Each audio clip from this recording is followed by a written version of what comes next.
Imbes na ikabahala, ikinatuwa pa ng ilang residenteng naninirahan malapit sa Bigaan River sa Barangay Kugman, Cagayan de Oro City ang paglutang ng mga isda sa ilog. Ang mga namatay kasing isda noong Miyerkules, ipinanglamang tiyan nila. Panghugas na kuwanto kong sapa. Dapat ako dito na may nagkakinamunit, impunit kung ako. Sa inisyal na investigasyon ng Bureau of Fisheries and Aquatic Resources Region 10, natukoy ang ilang posibleng sanhi ng fish kill. Kanang usa sa kanang cause is kato siya pag high tide, ang mga isda nga kato kay duol man ta sa bukana, no? Sumusulod siya dinhi sa river.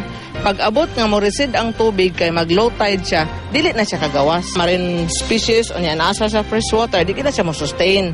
Ayon sa BFAR, nakadagdag umano ng mabilis na pagkamatay ng mga isda ang naipong basura at dumi ng tao sa ilog. Ginagawa na rin kasing palikuran ang nasabing ilog.